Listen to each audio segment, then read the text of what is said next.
Abra a tua Bíblia, por favor, no livro de Neemias, capítulo de número 1. Neemias, capítulo de número 1. Nós vamos ler o versículo 1 até o versículo 3. Neemias, capítulo 1, a partir do versículo 1 até o versículo 3. Eu coloquei o título dessa mensagem: Bandejas que Reconstrói. Todos acharam? A minha tradução diz assim: palavra de Neemias, filho de Racalias, no mês de Quisleu, no 20º ano, quando eu estava na cidade de Suzã. Veio Hanani, um dos meus irmãos, com alguns homens de Judá. Então lhes perguntei a respeito dos judeus que escaparam e que sobreviveram ao exílio e a respeito de Jerusalém. E eles me responderam: os restantes, os que sobreviveram ao exílio e se encontram lá na província, estão em grande miséria e humilhação. As muralhas de Jerusalém continuam em ruínas e os seus portões foram derrubados pelo fogo. Nada gera mais ansiedade do que insegurança. Não é verdade? Eu vou repetir essa frase. Nada gera mais ansiedade do que insegurança. E nós estamos vivendo tempos de altos níveis de estresse. O nosso emocional está cansado. O nosso físico está sendo testado nos seus limites de absorção de notícias avassaladoras, notícias que angustiam. Parece que você caminha todo dia e quando acorda, inconscientemente você pensa: qual notícia ruim que eu vou ter que lidar hoje? Qual notícia ruim, qual desafio, além dos que eu já tenho e tenho que administrar, que eu vou ter que buscar ajuda, resolver de alguma forma? Teu coração às vezes pensa: quando que isso vai passar?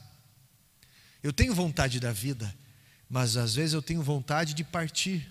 Eu não tenho vontade, eu não quero me matar, mas eu queria tanto que Deus me levasse. E ao mesmo ponto você pensa: como eu amo viver, como eu amo viver. Percas de pessoas queridas que nós amamos, dúvidas financeiras, gente que insiste em distorcer coisas, confundir coisas, ser duro em coisas. Pessoas, como eu ouvi essa semana de um homem que falou: pastor, eu passei mais de 20 anos tentando provar que eu sou uma pessoa, e mais de 20 anos gente achando que eu não era essa pessoa. E simplesmente, quem não cansa disso? Isso desgasta muito. Pessoas com problemas internos que transbordam isso e que desgastam, lascam o emocional. E no meio disso tudo, nós temos pessoas absurdamente cansadas, que não sabem até onde aguentam, e que, como eu falei no início do culto, dão aquelas respiradas.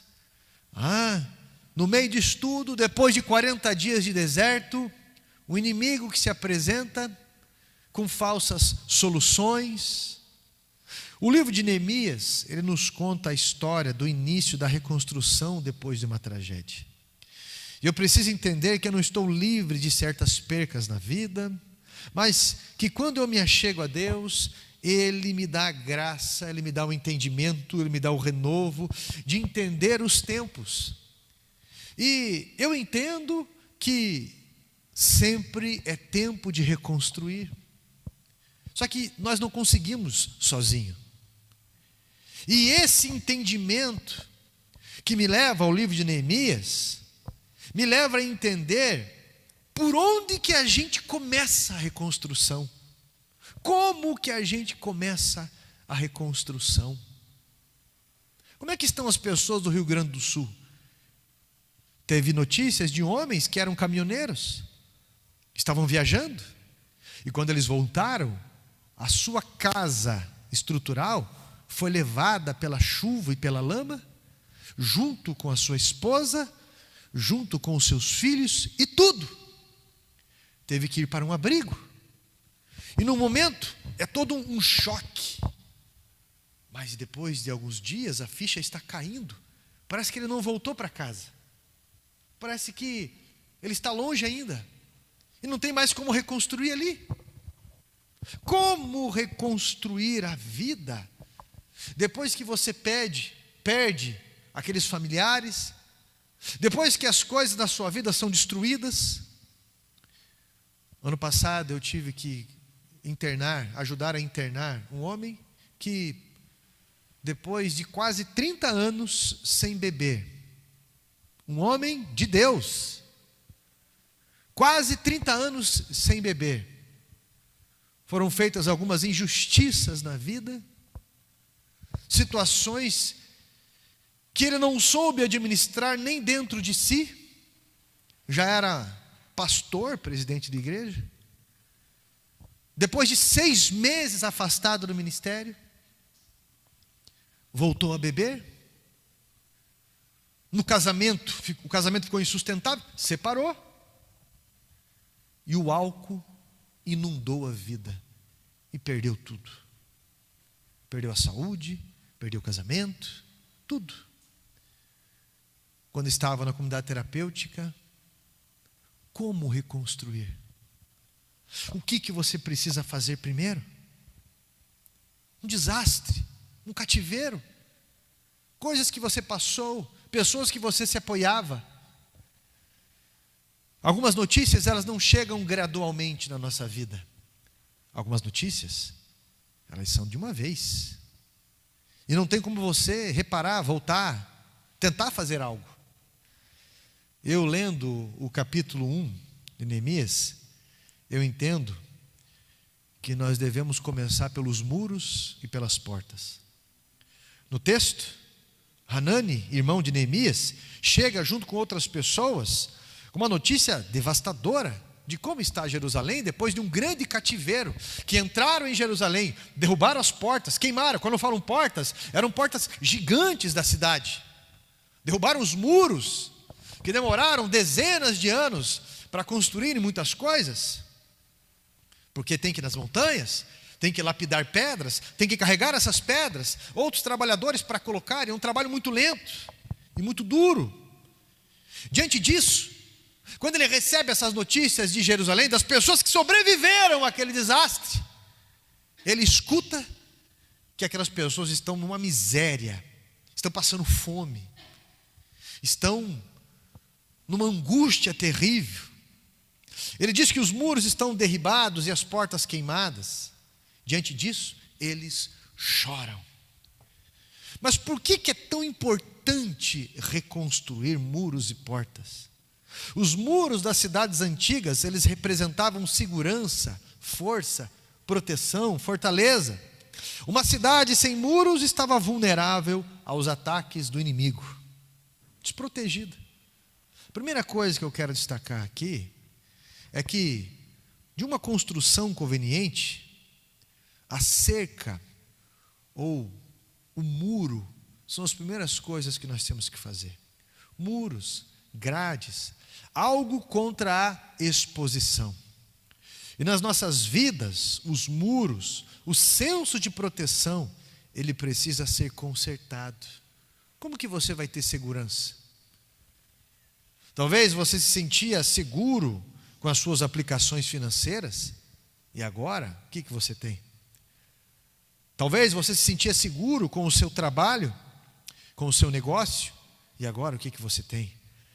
E diante das incertezas dos últimos acontecimentos, algumas coisas já não representam mais nada para você.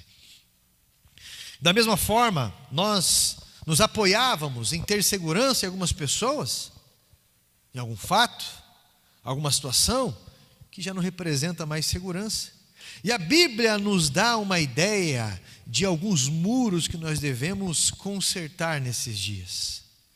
E a igreja de Jesus se torna especialmente potente em crescer, em superar tempos difíceis. Porque não há uma instituição no mundo que sofreu tanta perseguição quanto o cristianismo ou contra instituições cristãs. Eu não digo aqueles que deixaram de ser cristãos e começaram a perseguir. Eu estou falando de cristãos. Sempre em meio a pestes que houveram no mundo, na história, mesmo 2000 anos atrás, a igreja sempre ganhou espaço, porque a igreja, ligado ao seu cabeça, que é Cristo, sempre foi especialista em reconstrução. Se você lembrar alguma parte do Império Romano, por exemplo, que uma doença, uma peste que dizimou 30% a 20% da população das cidades, isso arruinou com o Império Romano e muitas coisas, desgastou. A própria peste que matou o imperador romano em 169 e 180, o imperador Cláudio Galeno e o imperador Marco Aurélio, a peste que causava erupções cutâneas e diarreia e matava a pessoa desidratada. A igreja esteve ali, fazendo a diferença no cuidado, por conta do seu senso de missão. Em 250 houve uma peste que debilitou e causou um número absurdo de mortes, e nesse período o cristianismo cresceu e cresceu muito. E aí eu me pergunto, por quê? Porque a segurança do cristão sempre esteve no propósito de servir ao próximo, isso numa ligação com o céu, isso com um senso de eternidade dentro de si. O propósito do cristão sempre esteve em servir. A Bíblia diz que o tímido, o covarde, não herdará o reino de Deus. E a pessoa que aceita Jesus, que desce as águas do batismo e vive para si mesmo, acaba sem nada. Acaba num vazio.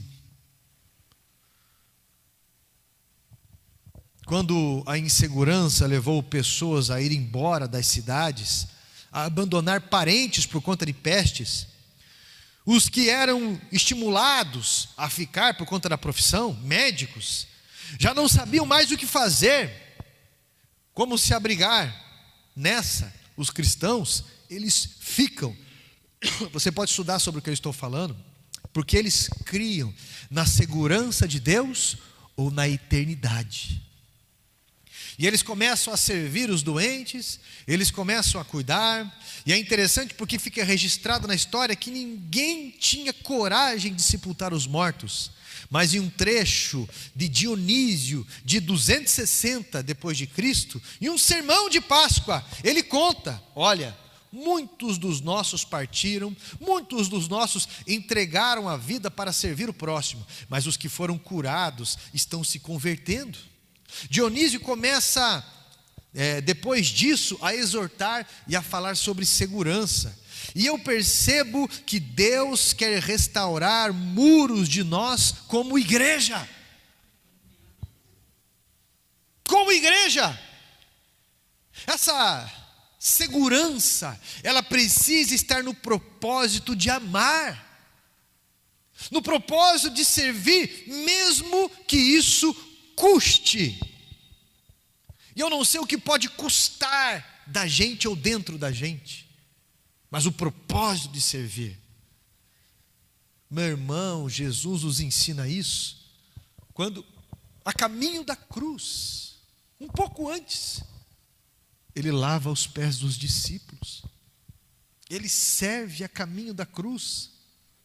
Mesmo numa cruz, as 7 frases que ele disse, eu já trouxe uma mensagem, 2 mensagens sobre isso. Ele confessa palavras que ligam aos céus. Ele diz coisas ali que servem até os dias de hoje. E aí eu reparo que muita gente está reparando o muro errado. Porque tem muro que protege, mas tem muro que separa. E aí não é segurança, gera turbulência. Há pessoas criando muros de inimizades, há casais dividindo, igrejas trabalhos. Salomão nos ensina que as alianças são melhores que as guerras. Comunhão. Jesus lavou os pés de todos os discípulos? Lavou os pés de Judas? Eu lembro um dia na sala de aula do ITQ, isso deve fazer uns 17, 18 anos, que eu dei aula para uma turma, pessoas muito estudadas. E eu lembro que um homem, ele questionou, levantou o dedo na sala de aula, ele disse: não, Jesus não lavou os pés de Judas. Judas se levantou antes de sair, mas ele foi tão persuasivo que eu abaixei minha guarda. Falei: irmão, eu vou ter que revisar isso então, já que você está falando com tanta... Na minha cabeça eu tinha estudado, e eu fui estudar, e não, Jesus lavou os pés sim de Judas. Jesus lavou os pés sim de Judas. E a Bíblia diz: e tendo-os amado, os amou até o fim. E esse senso de segurança interno é o que faz a igreja ser luz do mundo, como diz a Bíblia. Mais do que o externo. Mais do que o externo. É isso que faz a igreja crescer, porque tem algo dentro que as pessoas olham e admiram. Como é que essas pessoas, mesmo numa situação como essa, continuam orando, servindo, ofertando, continuam ajudando, continuam repartindo aquilo que têm, numa situação como essa? Tem um livro indicado pelo Billy Graham, o nome do autor é Robert não lembro o nome dele, sobrenome, imagina, eu não falo nem português, eu falo caipirês, imagine falar inglês. Mas o nome do livro é Torturados por Amor a Cristo. Talvez você já leu esse livro, procure ele. Mudaram até a capa do livro, eu encontrei esse livro com a cabeça de um cristão decapitado, chocante. Depois já não tinha mais essa capa. Mas esse homem, Robert, ele ficou 14 anos preso na Romênia, perseguido pelo socialismo, comunismo. E dentro de uma prisão, ele conta várias coisas, onde padres, pastores, cristãos eram perseguidos de toda e qualquer forma, e estavam ali por conta da sua fé. Ele conta coisas incríveis. E ele diz algo que me chamou a atenção, porque eles estavam numa prisão, e eles recebiam uma espécie de uma ração, para que eles tivessem o mínimo necessário para viver e para que prolongasse a vida deles diante daquela situação. Porque as pessoas que não resistiam ao excesso de tortura saíam dali e declaravam que a fé era uma besteira, que eles tinham enxergado a lógica, que o Estado era o seu Deus e coisas desse tipo. Então isso era uma vitória. Então o objetivo era que pessoas influentes do cristianismo confessassem isso, para que o comunismo, tão terrível como ele é na prática, o comunismo usa uma máscara e está politizado dentro da rede de ensino, principalmente no Brasil aqui, em tantos lugares. E o que eu achei interessante, que eles comiam essa ração, e para que completasse a sua dieta, uma vez por semana, eles recebiam uma fatia de pão para completar a sua dieta. Então, aqueles cristãos, os cristãos, eles tiravam um pedaço do seu pão e davam para o mais fraco da sua cela. Esse era o seu dízimo. Eles devolviam o dízimo com o pão que eles recebiam. E algumas pessoas pensam assim: eu seria dizimista se eu tivesse assim, ou se fosse dessa forma. Eu não concordo até ajudar o próximo, né? Talvez dar uma cesta básica ou fazer isso, mas dar dinheiro para as igrejas.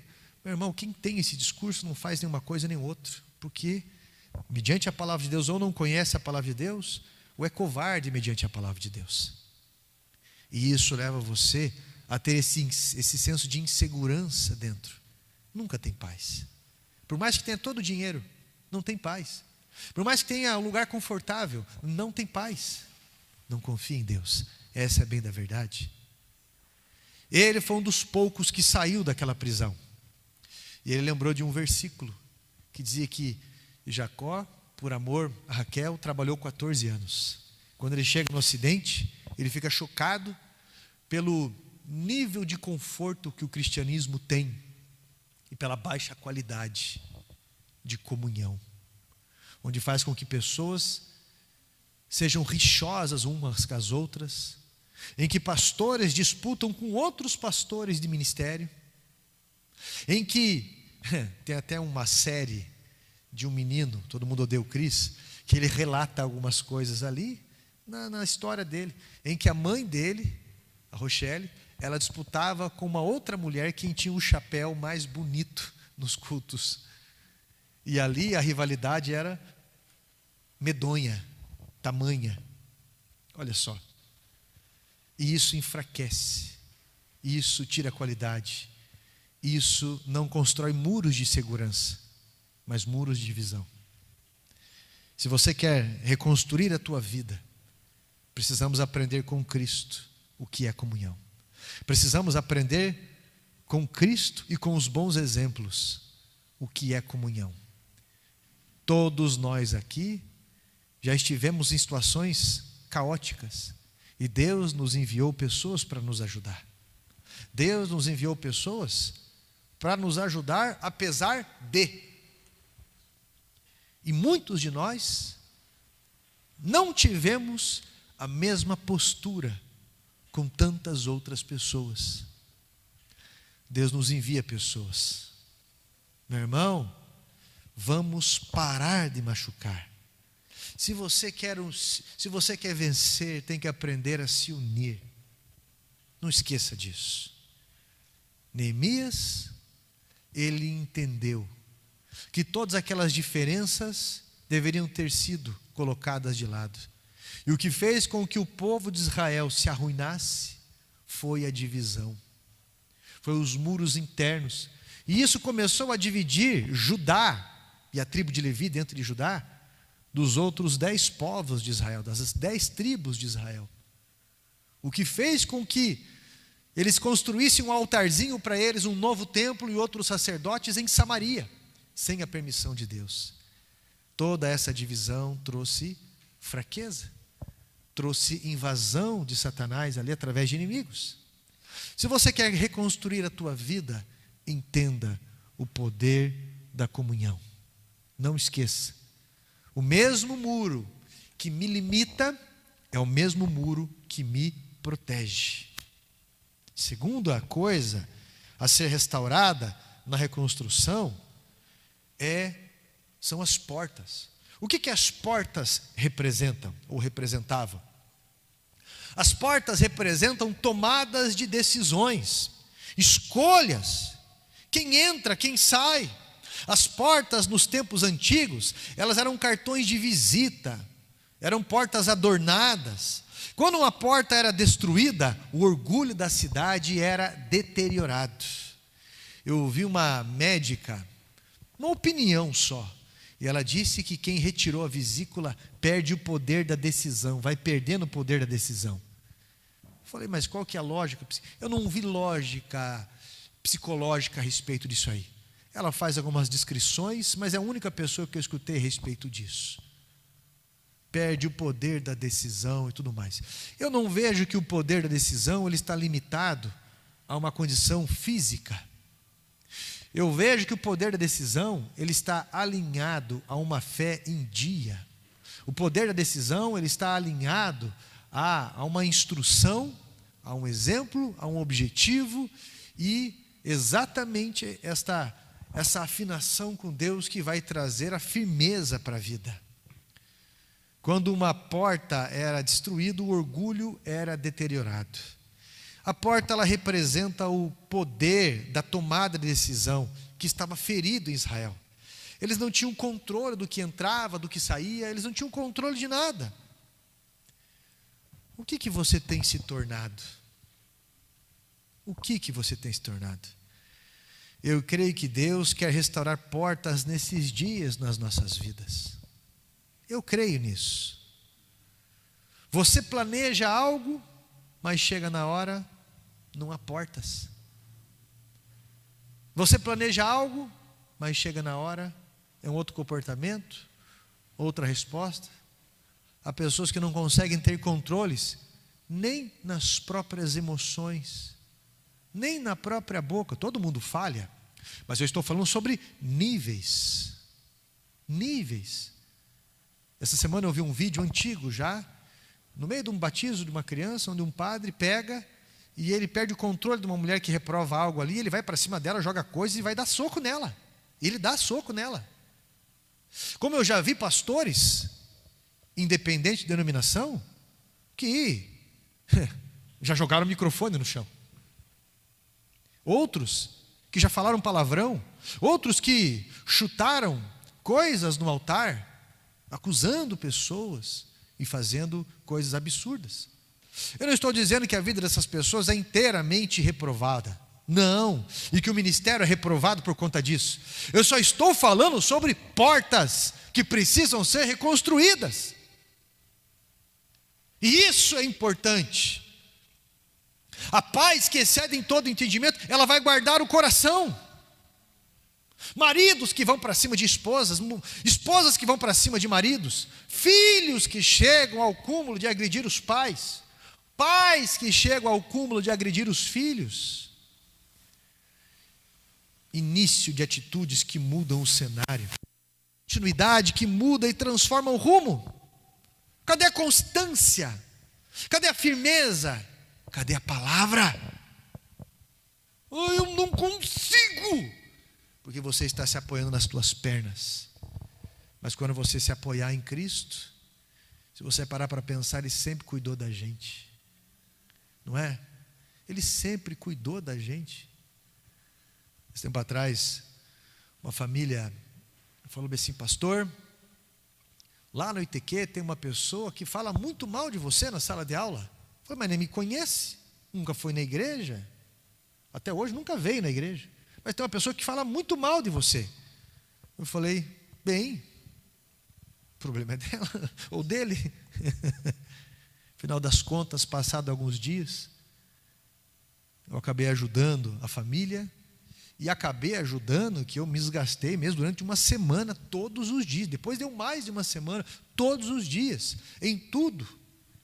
E a pessoa mandou uma mensagem para mim: pastor, eu nem membro na igreja, nem sou nada ali, e assim assado, nunca fui, e bababá, bababá, e ajudou nisso, e fez isso, aquilo. E eu só escrevi: tudo isso aí é só a graça de Deus.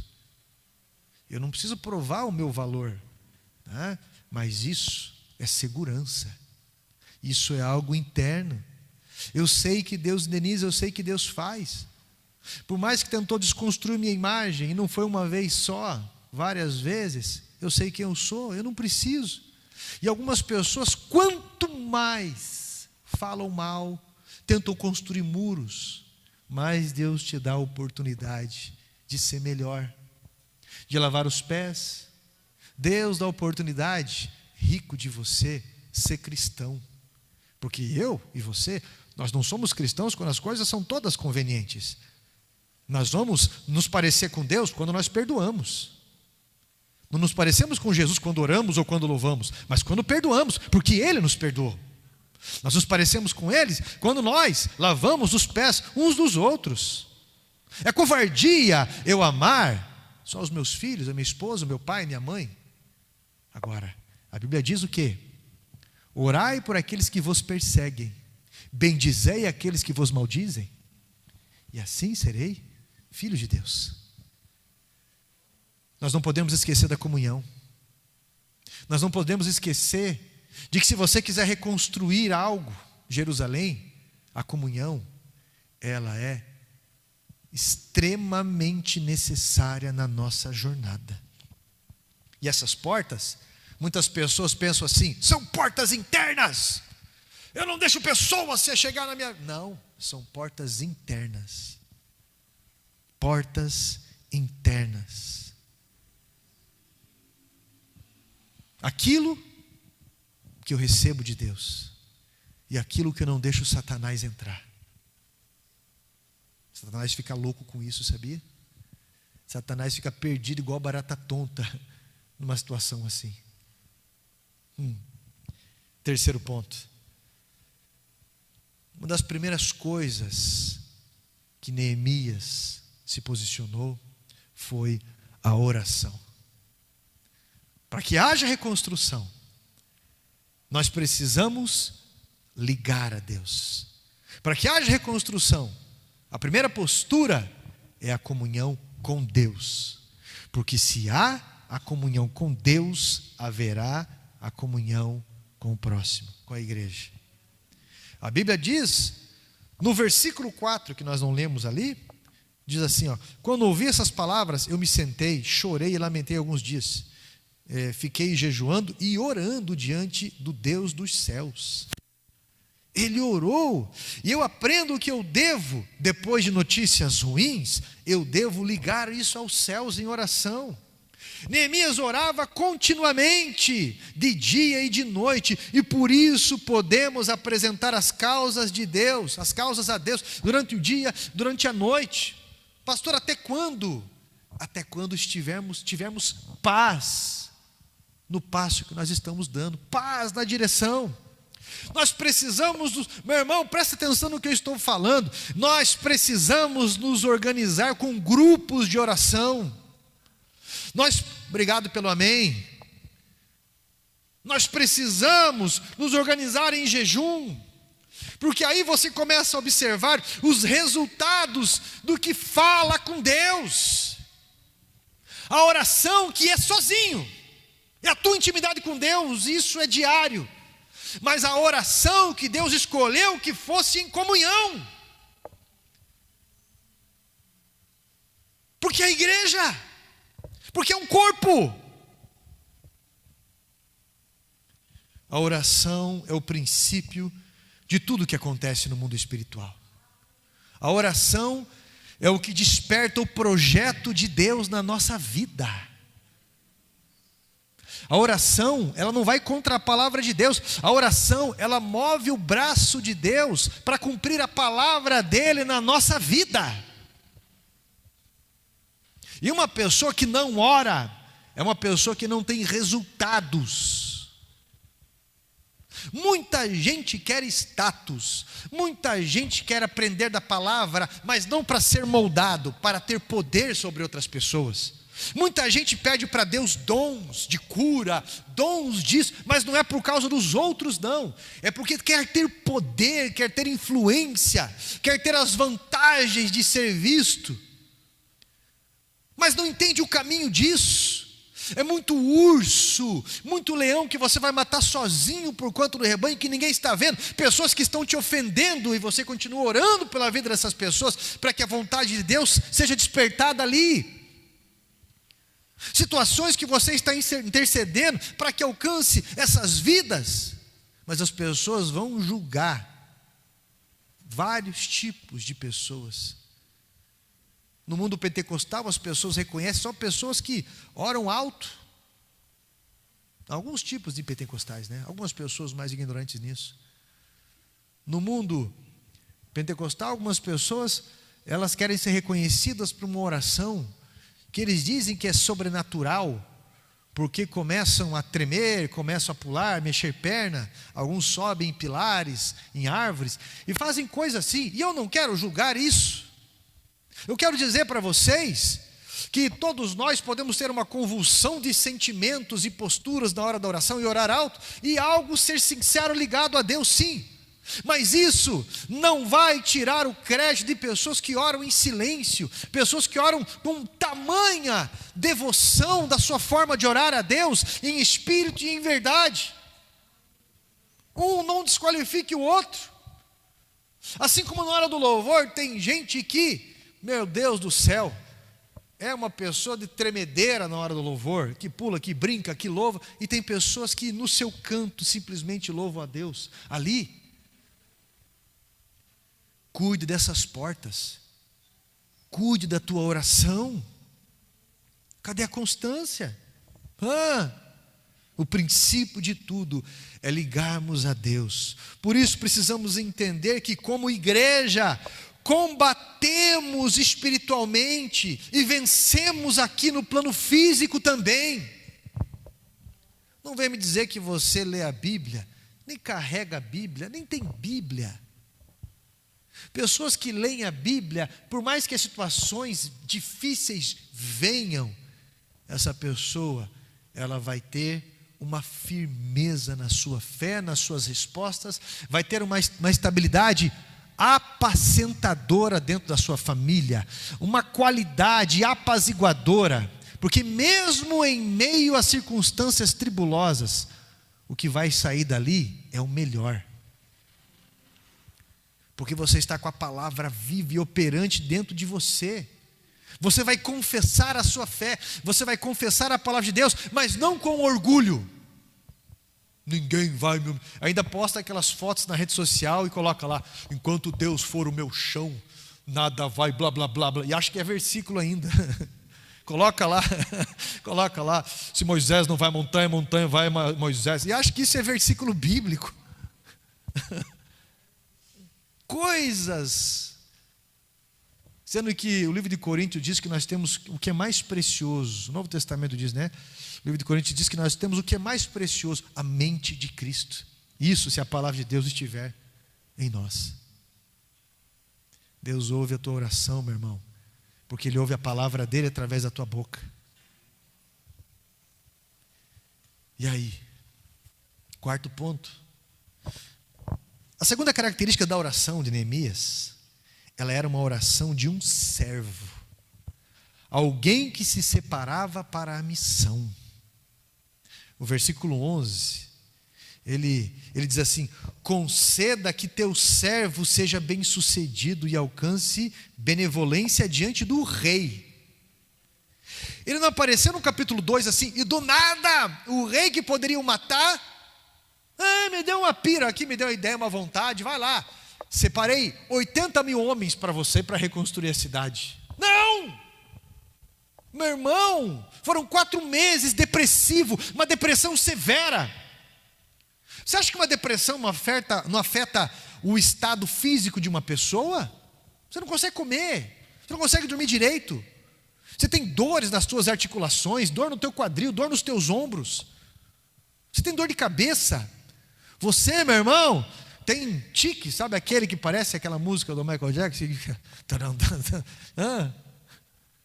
Você tem uma série de situações, você acorda no meio da madrugada, totalmente exausto, você dormiu de exaustão, e 3 horas da manhã você acorda de novo, e aquele pensamento pilha a tua cabeça. Algumas pessoas saem dermatite na pele, outras pessoas não param de vomitar, outras pessoas desencarregam aí, faz tempo que eu não ouvi essa palavra, desinteria. Outras pessoas caem cabelo, outras pessoas, elas não conseguem comer nada, se fecham, só dormem. Você acha que uma pessoa como Neemias, mediante um estado desse, de aflição, ele esteve como? Mas ainda assim ele foi servo, ele não deixou de servir o rei, ele se apresentava todo dia dentro das suas obrigações, porque o que reinava na sua vida não era a sua dor, não era notícia ruim, o que reinava na sua vida, meu irmão, era o seu chamado diante de Deus, e havia um propósito. A dor tinha um propósito, seja o que for. O semblante dele podia descrever ali a guerra que ele estava passando, mas a sua atitude descrevia aonde ele iria chegar.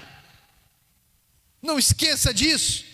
Em outras palavras, Neemias, ele dizia: Senhor, me prepara para a missão, que eu alcance graça, que eu seja bem-quisto na missão.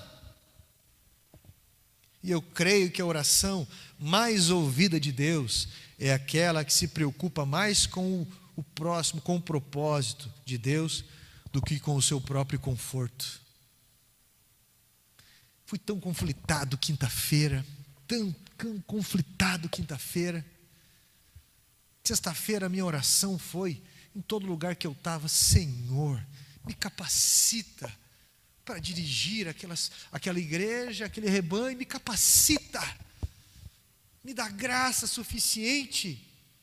Senhor, tão conflitado, tantas batalhas, Senhor, isso não cessou desde então.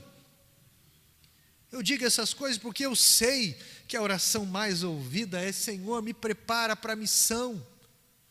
Não é me tira da missão, não é coloca outra pessoa na missão, mas é me capacita. Por quê? Porque Deus já me respondeu. Deus já te respondeu da missão. E aí você perde tempo e se desgasta, porque você não quer, por conta do orgulho. Neemias, como copeiro do rei, ele comia bem, muito bem. Ele estava no conforto do palácio. Voltar para Jerusalém era se deparar com pobreza, era abrir mão do conforto. E aquele homem estava disposto a orar de forma certa: Senhor, eu quero servir ao teu propósito. Esse tipo de oração gera milagres. Os céus se abrem sobre sua casa, os céus se abrem sobre a sua vida, quando você busca os propósitos do céu. Quinto ponto: o que eu posso fazer para reconstruir? O que você pode servir? Para reconstruir, você pode servir. No final do versículo 11 diz: nessa época eu era copeiro do rei. O que é copeiro? É quem coopera. Eu entendo que iremos reconstruir com os joelhos no chão, mas com a bandeja nas mãos. Eu entendo que nós iremos reconstruir. Eu creio que copeiros, eles podem reconstruir bairros. Copeiros podem reconstruir grupos, copeiros podem reconstruir famílias, copeiros podem reconstruir cidades, países, copeiros podem reconstruir vidas. O meu trabalho nas comunidades terapêuticas, há uns 18 anos mais ou menos, 17, 18 anos, é um trabalho que no meu físico eu tenho vontade de fugir. Há uns 3 anos para cá, minha esposa sabe disso, chega no dia de eu ir para a comunidade terapêutica, meu irmão, eu passo mal. Eu estou a caminho, eu passo mal. Eu chego lá, me dá tontura, me dá vertigem, me dá uma canseira absurda, me dá tremedeira, eu começo a suar, eu tenho ânsia de vômito, eu vou dar aula lá, eu fico parece que eu estou com sono que dá vontade de dormir. Quando eu termino de ministrar e atender as pessoas ali, quando eu entro na caminhonete para ir embora, passa tudo. E isso há 3 anos. E há anos eu procuro discipular pessoas que têm o entendimento, com bandeja nas mãos, para reconstruir vidas destruídas. Há 18 anos eu procuro pessoas que estejam dispostos. Mas as pessoas estão preocupadas. Muitas, né? Eu não estou dizendo todas. Muitas pessoas. Qual é o lucro que dá? Não tem lucro, só tem despesa. Eu nunca cobrei para fazer um casamento, um atendimento, uma visita, nada. E não vou cobrar. Não vou. Por mais que a faculdade que eu fiz, ela tenha custo. Por mais que o diesel que eu gasto, ele tenha custo, por mais que seja que for. E aí, vem falar para mim que eu não tenho portas? Vem falar para mim que não tem muros? Vem falar para mim que eu não, eu tenho segurança dentro de todo o cuidado de Deus, e que Deus sempre indeniza, abençoa, Deus reconstrói, Deus coloca pessoas, Deus faz isso. Como que nós podemos servir se não for com o joelho no chão e com as bandejas nas mãos? Eu assisti um filme e aí eu tive curiosidade para ler sobre a situação. Na Segunda Guerra Mundial, a Batalha de Dunkerque, na verdade virou um filme, né, como eu disse, quando os britânicos, eles estavam ali cercados, 400 mil homens, e o exército alemão e seus aliados eram 800 mil homens. Então os ingleses que foram para a guerra, aqueles jovens, eles estavam ali, ilhados, limitados. E eles entendem que não tem o que fazer, a não ser retirar o exército, que estava impossível fuga ali. Você no filme vai ver o relato de pessoas em que o avião passa e eles estão ali na praia, encurralados, 400 mil homens perto disso. Eles estão encurralados, os aviões passam e jogam bombas e eles não podem se desalinhar da formação militar deles. Não há porte para transporte do exército para buscar esses soldados que estão ali. E aí, o Winston Churchill, ele tem uma ideia de um homem administrador, um homem incrível realmente. Ele chama isso de projeto Dínamo. E ele começa a convocar os barquinhos de pesca a motor a cruzar o Canal da Mancha e ir até a França para buscar aqueles soldados que estão encurralados. Ele chama a população para isso. E aí há uma mobilização gigantesca que vai acontecendo. Eu assisti um filme muito antigo, preto e branco ainda, que eu achei muito legal, de um homem que tinha um barquinho, ele e uma mulher acabam se conhecendo, se apaixonando, ele se enfia numa enrascada, mas ele consegue chegar no objetivo dele. E aí eu ouvi também outros que conseguem chegar até aquele lugar, e aqueles barquinhos conseguem resgatar 340 mil soldados britânicos ali. Muitos já tinham morrido naquelas batalhas. E quando eles estão voltando, mesmo os soldados tensos, porque é uma guerra, gente, insegurança. Você não ganha uma guerra recuando, você ganha uma guerra avançando. Isso se chama, esqueci o nome agora da palavra, avanço. E quando eles chegam, o povo que não pôde ir de barquinho buscar, o povo ali está esperando, fazendo festa, cheio de comida para aqueles soldados e aqueles homens que foram de barco, porque o Winston Churchill chama o povo para participar. E o senso de unidade, de serviço daquela missão, faz a guerra mudar de curso, porque de um lado vem os Estados Unidos, vem os aliados, do outro lado vem os soviéticos ali e tudo mais. E os britânicos, que foram os primeiros a entrar nessa batalha com os aliados, de alguma forma eles vencem essa batalha. Como que nós vamos vencer? Bandeja nas mãos e joelho no chão. O que Deus vai usar antes são os barquinhos. Gente simples como eu e você, para resgatar soldados que estão dentro de poços, soldados que estão atrás de situações difíceis, talvez até de dependência química, pessoas deprimidas, pessoas que estão angustiadas. Cadê o senso de missão? Pessoas que podem sim fazer alguma coisa, assumir responsabilidades. Quem são os servos com bandeja nas mãos? Deus está nos chamando nesse tempo. Deus está dizendo: pare de brigar, vamos dar as mãos. Pegue a sua bandeja. Como pastor de igreja, eu fico feliz quando pastores compram terrenos, constroem igrejas, têm alianças. Mas tem muitos pastores que não ficam felizes na gente crescer, construir, avançarem. Isso é insegurança interna. Eu lembro uma vez que eu todo feliz fui compartilhar com um pastor.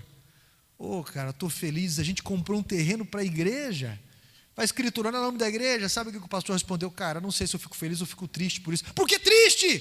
Porque parece que a minha vida não avança. Isso é inveja, para com isso, cara. Poxa vida, olha para a tua vida, olha para a tua bandeja, olha o que o Senhor colocou nas tuas mãos. Você pode reconstruir cidades, você pode reconstruir vidas. Martin Luther King, ele tem uma frase que eu achei interessante. Ele diz assim: ainda que o mundo acabasse amanhã, hoje eu plantaria uma árvore. Algo eterno dentro de você, algo que você pode começar hoje. A gente nunca vai estar capacitado como a gente imagina. A gente nunca vai estar pronto como a gente imagina, mas quando você parar de olhar para as suas limitações e começar a olhar para aquilo que Deus colocou nas tuas mãos, você vai fazer grande diferença em servir. Pare de ficar olhando para aquilo que você não tem. Olhe para aquilo que Deus colocou nas tuas mãos e algo que você pode fazer com beleza, com graça, com força. De que forma você pode fazer mais? Talvez Deus está chamando você para orar mais, para mover grupos de oração e propósitos. Talvez Deus está chamando você para assumir alguma responsabilidade. Eu dou aula no ITQ, fazem 19, ano que vem vai fazer 20 anos que eu dou aula no Instituto Teológico. Ali, uma vez eu ganhei R$10, porque eu só estava com o bafo da gasolina, mas eu não pedi. Depois de terminar as aulas, eu levava o povo da secretaria para casa. E aí aquele dia, em específico, aquele dia, isso aconteceu 2 vezes em quase 20 anos. Naquele dia em específico, uma moça da secretaria falou para mim assim, a Graça falou: pastor, deixa pelo menos eu deixar R$10 para ajudar na gasolina. Na época acho que a gasolina devia ser uns R$3 e pouco, uns R$2 e pouco. Falei: que Deus abençoe, meu irmão, Deus sabe de tudo. Eu estava com o eclipse ali no painel, aquela luzinha aparecendo, e Deus sabe de tudo. Mas eu nunca neguei, nunca pedi nada disso. E sempre paguei o próprio lanche meu na cantina, depois de um tempo que começaram: não, pastor, pode pegar lá, e coisa e tal. Mas para que ser tão pesado? Você está entendendo o que eu estou falando? Eu acredito em reconstrução, eu acredito em construção, eu acredito nessas coisas. Quando me perguntaram na faculdade: por que você está fazendo faculdade? Eu só respondi: porque eu quero aprender a servir melhor. Meu irmão, reconstrua vidas. E isso exige você sair da zona do conforto e desse altar da dor que você construiu. Primeiro eu resolver isso, primeiro eu tenho que resolver aquilo, é a minha vida, ninguém vai fazer por mim, ninguém vai fazer por mim, ninguém vai fazer. Desculpas boas para covardia, desculpas boas para altares de orgulho. Meu irmão, quantos aqui, pessoas estavam de dieta ou disso, e foram limpar a casa, e foram ajudar, e foram pagar, e foram levar compras, e vão orar, e vão no hospital. Quantos aqui fazem isso? Continuam com as bandejas nas mãos? Quantos aqui vão buscar, vão levar para casa, fazem tudo o que podem? Quantos aqui chegam lá: não, pelo menos eu quero ajudar com isso, pelo menos com aquilo? Quantas pessoas? Meu irmão, isso faz toda a diferença, toda a diferença.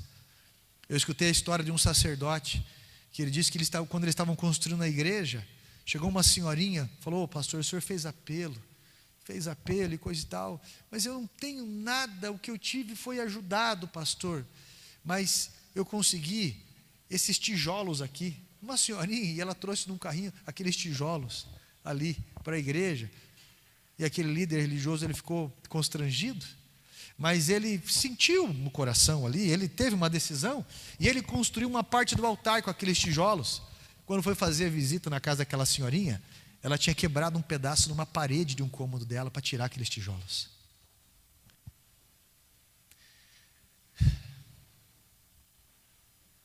Alguma coisa nós podemos fazer.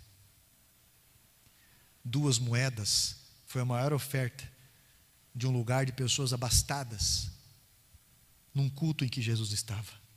E ele mesmo disse isso. Essa mulher deu tudo o que ela tinha. Até quando o Senhor vai fazer apelos? Construa as portas dentro de você,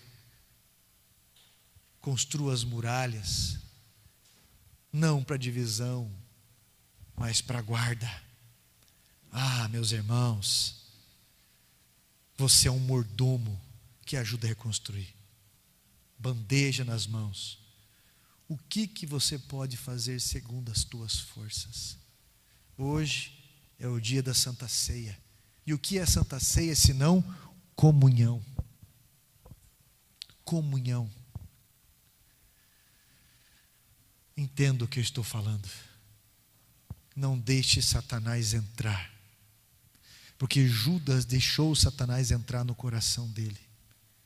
E Judas começou abandonando a comunhão, se achando injustiçado. começou a abandonar a comunhão por isso. Você tem bandeja nas tuas mãos e o Senhor está chamando você para a mesa dele, que é uma mesa de comunhão.